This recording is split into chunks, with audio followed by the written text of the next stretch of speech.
All right, deal nerds, I am going to talk about something very exciting and something very timely.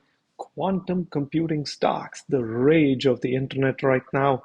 And do I take that gamble? Do I roll the die with bags of money on quantum computing stocks? I will tell you what I did. Let's get started. We are up to 422 subscribers. If somebody told me that these would be the kind of numbers of people who would be interested in what I have to say, I would have been very humbled and never believed it. So thank you for your support.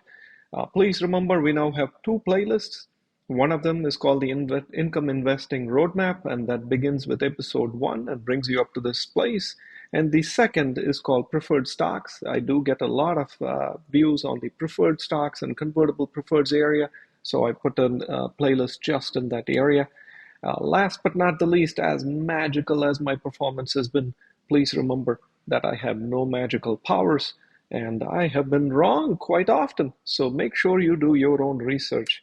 So, having said that, let's look at the market temperature while it is snowing everywhere, New York, Chicago, everywhere, and it is raining money while I roll the die on quantum computing.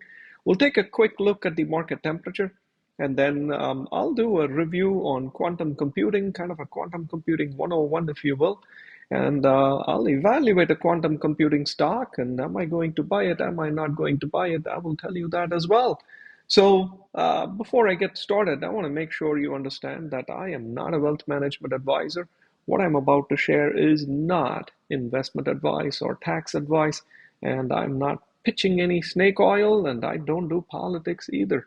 So, having said that, hey, my little party continues to roll. I am up 20.5% on my stock portfolio. I smashed the NASDAQ and everything else that comes.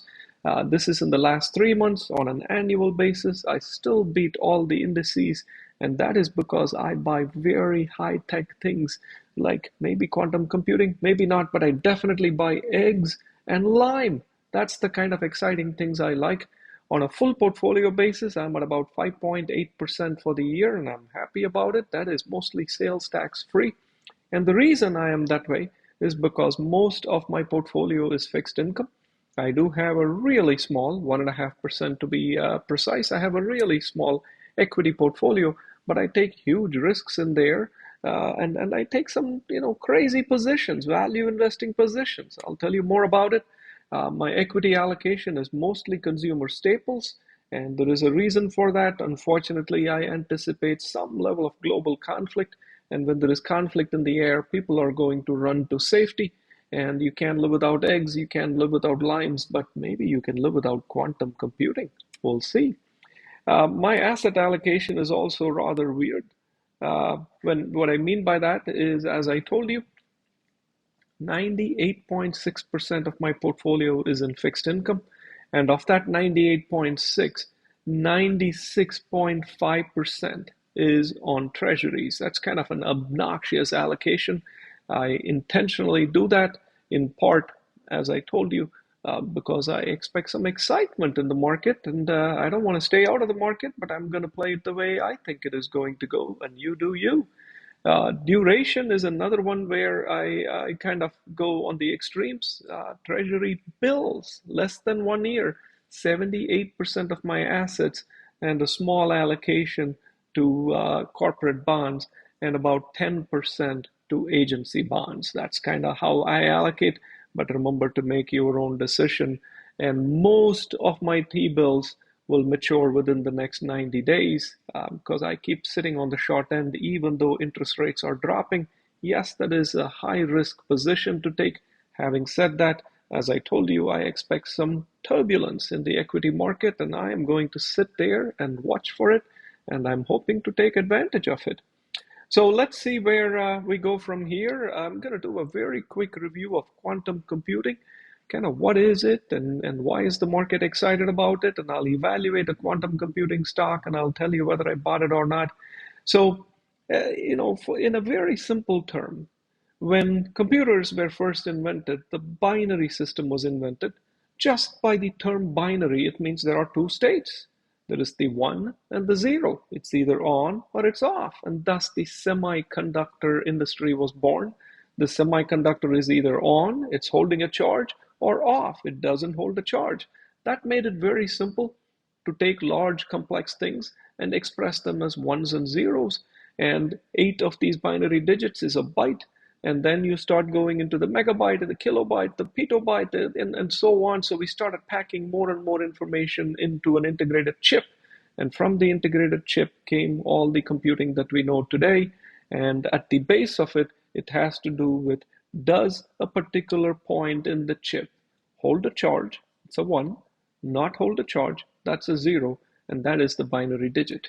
Well, let's mess it up. Let's look at what a qubit is, or a quantum bit is. And that is where we roll the die. Let me tell you what I mean by that. A quantum bit goes from the 1 and 0, a definitive value, to it could be a whole bunch of things. So instead of a 1 and a 0, I'm going to assign a probability for it.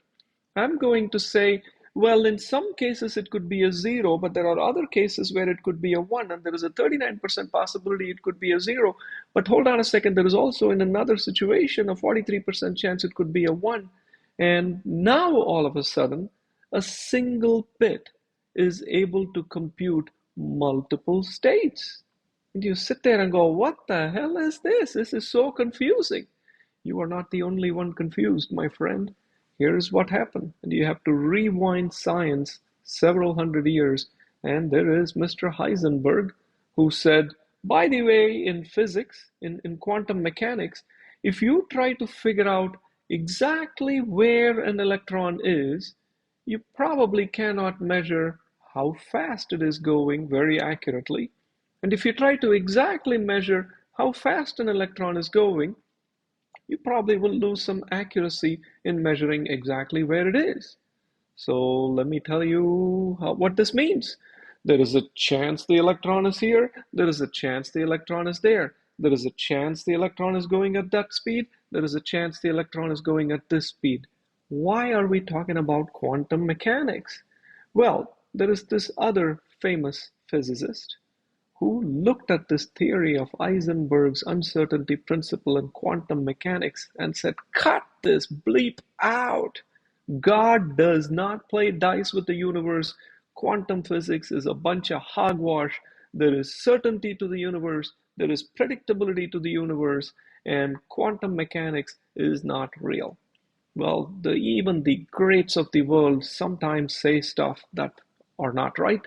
Einstein is somewhat of an experimental physicist, but he really is an incredible theoretical physicist.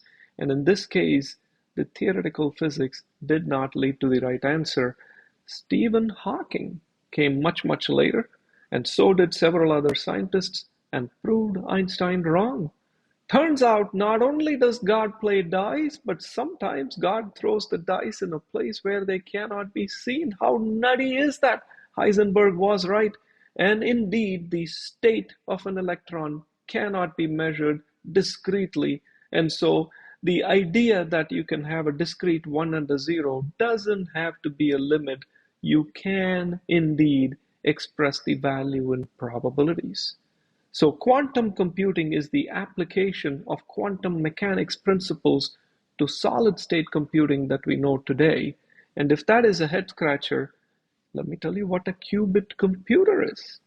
A qubit computer takes a specific value of a specific bit, and it says, I'm going to iterate across multiple possibilities. And this is a press release from Google. And Google said Willow is our new state-of-the-art quantum chip, and it has large-scale quantum computing capabilities. It is faster than the fastest supercomputer by 10 to the 25. In other words, in 5 minutes, it can do something that takes the fastest computers longer than the age of the universe to do. How crazy is that? So using quantum computing, the likes of Google can accelerate the speed of computing to rates that we cannot even imagine. That sounds nutty. That sounds crazy. And here is the small safety notice if all of this sounds like too good to be real. These devices are extremely delicate, extremely unstable. So when a single bit has so many different states and probabilities for each different state, you cannot introduce any noise, you cannot introduce any stray heat, any stray light, any physical vibration, and those kinds of noises, whether it is light or sound or vibration, will create errors, and it will even stop the quantum computer in its tracks. That is how delicate it is, and I want to introduce you to the new generation of hackers. It's the lady who is sneezing. So you cannot sneeze next to a quantum computer. If you do, you are going to get wrong readings in your electric meter. I'm kidding. But the idea that you need absolute quiet, absolute perfect temperature, absolute perfect control of vibration in order to have these speeds that we are talking about does create some uncertainty. However, in specific tasks, we may be able to engineer this, and that is what the quest of the industry is about. How do we create a manageable quantum computer? How do we create the probability states that give scalability to binary computing? And there are several of these stocks in the market, and I'm going to review a handful of them, and I'm going to give my personal opinion. Please remember to do you. One of them is the company called D-Wave. D-Wave came pretty early, and their ticker is QBTS. The next one is Rigetti Computing. And Google, of course, is talking about how they have changed the game on this. And there are also other enabling technologies such as UCTT, ultra clean technologies. What they do is not limited only to quantum computing, but they say we'll help keep the room clean, we'll give you perfect temperature control, we'll give you vibration control. So they don't really build the quantum computers, but they provide the environment for that. But they're not a monolithic quantum computing company. So I'm not diving deeper into UCTT. Google does too many things for just one thing to make a difference, but I'm going to dive deep into Rigetti and D-Wave, aka QBTS. Both of their stocks have tripled or more in the last 1 month alone. And that's kind of a nutty thing to think about. The market went up by 5% or 3% or whatever it did. In some cases, it went down. Here are companies that have accelerated by 300% in the last month alone. Let's learn more about them. Rigetti versus D-Wave, aka Qubits. They are burning cash. They are not making money because their expenses are many times higher than their earnings, but they don't really have debt. So at least that part is good. Um, and so their return on assets and things like that are worthless. Their sales per employee is not impressive at all. I say that because if you take a company like Apple, the sales per employee will be 3 million. And so here the sales per employee is a minuscule number. And so both of these companies are burning a lot of cash in terms of earnings per share. Both of them are making losses. Look at this nutty number, price to sales of 120.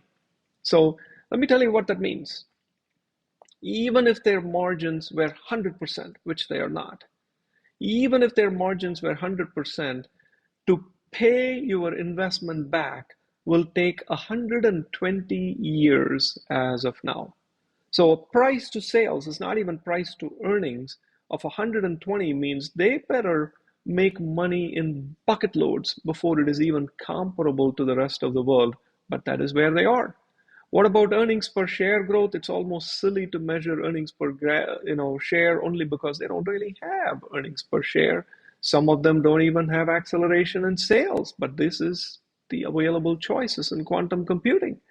They do have a reasonable gross profit margin of 60%. 60 is not an incredible number. There are many companies above that. But as you can see, the amount of work it takes to create the output far exceeds their revenue. So their net profit is deep in the hole. They don't have a lot of cash. Both companies, Rigetti in particular, has said they will run out of cash by 2026 and they will have to raise equity. Rigetti has given warrants to one of their customers. My assessment is it's NVIDIA. You have to do your own homework. And that customer can buy 2 million of Rigetti stock at about $1. and rigetti is already trading well north of that.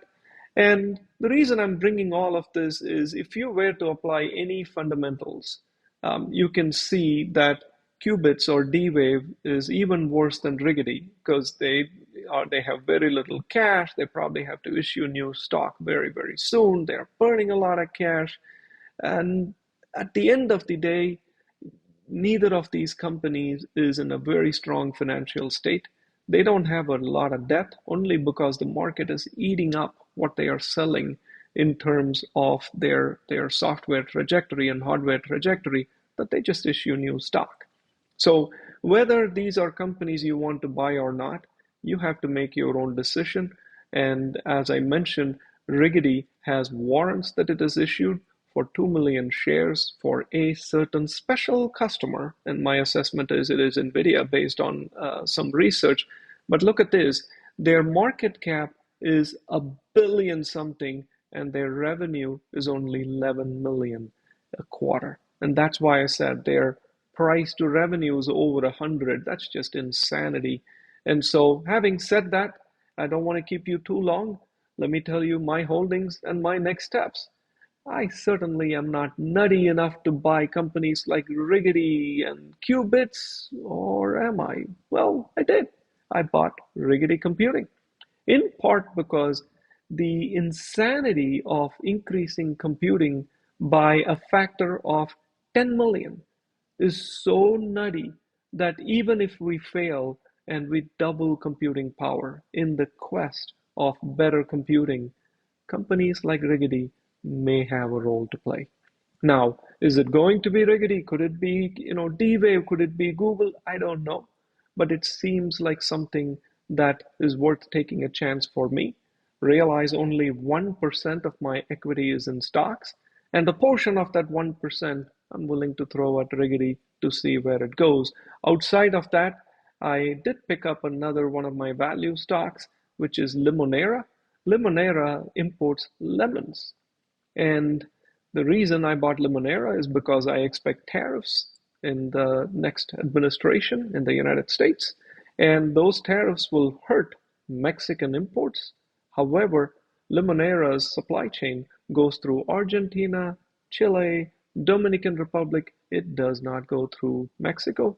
So my guess is that they probably will have some pricing advantages in the next year. And so currently 7% of all lemons in the United States are from Limonera, and I expect them to pick up some market share next year. That is me. You have to do your homework. Well, thank you for watching Yield Nerd. Let me know if you have your own opinions on quantum computing. I am all ears. Have a wonderful week.